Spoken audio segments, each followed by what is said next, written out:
Hi guys! Welcome back to my vlog at Jeresa Balyes Vlogs. For today's video ay meron tayong i-rebond at i-highlights guys. Actually, napaka-crucial gawin yung kanyang hair guys.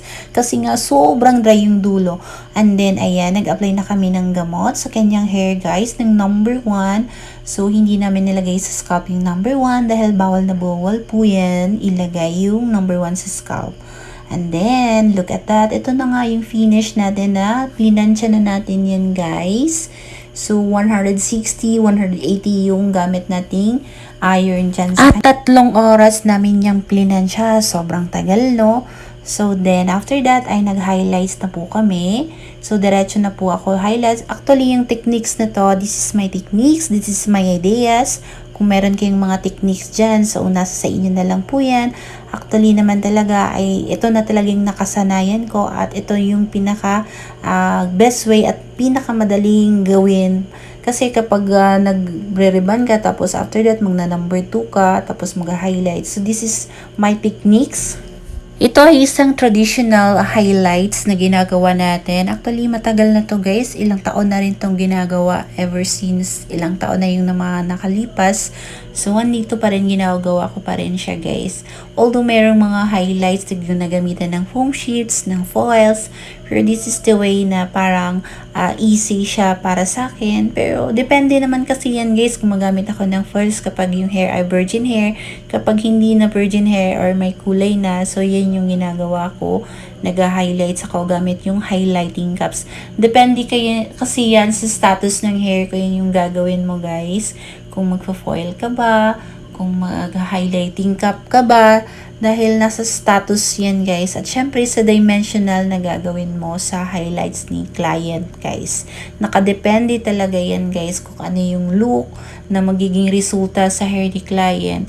So definitely nag-most dimensional ako dyan. Tapos i-reach ko na lang yung level 6 at 7 dahil ayaw naman niya na sobrang lighter dahil nga diba si mama ay teacher at baka bawal sa kanila school yung sobrang light na color.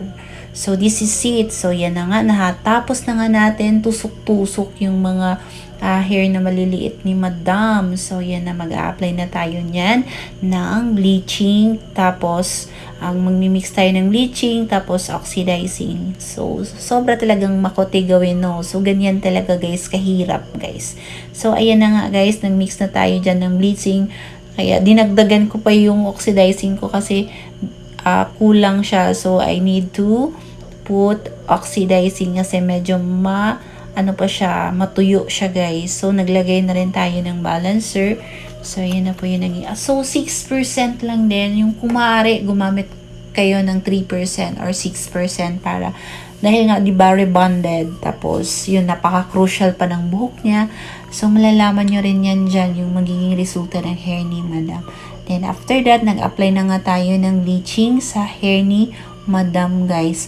So, guys, paalala lang po, huwag po kayong gagawa nito kapag wala po kayong idea, wala kayong training, dahil nga diba, baka makasunog kayo, makasira kayo ng hair. So, yung gagawa lang nito guys, mga pawang professionals at may mga seminars and trainings lang. So, this is my techniques guys ha. So, depende naman kasi sa inyo yan kung paano nyo na-execute yung mga hair na ginagawa nyo na walang sunog, walang dry. So, dapat talagang full mindset yung mga ginagawa nyo sa pagbubuhok dahil nga kapag kulang-kulang talaga guys yung mga pag-aaral at mga ideas at techniques, wag na lang po kayong gagawa dahil nga 'di ba buhok po yan makakasira talaga kapag hindi po kayo marunong, 'di ba? So kailangan talaga pag gumawa nito, kailangan nakapag-aral at nakapag-training guys.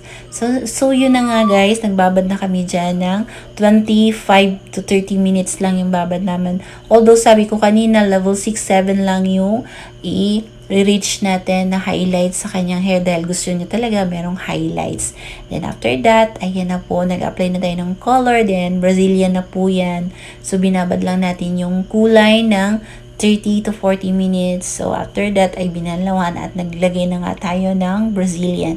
And this is it, pansit. Ito na nga yung naging resulta ng kanyang ribbon and highlights. Malayong malayo na sa itsura. ng before niya, 'di ba guys? Pinakita ko dito yung before. So sobrang ganda at shiny at malambot dahil nga grabe yung mga treatments na nilagay namin para naman hindi masira dahil nga 'di ba ribbon tapos highlights. Napakadelikado po talaga gawin 'yan, ribbon tapos is highlights. Dapat talaga yung gagawa ay expert, 'di ba?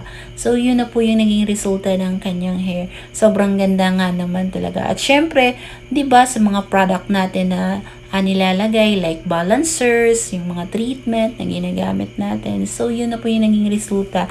And thank you for watching guys. God bless you all and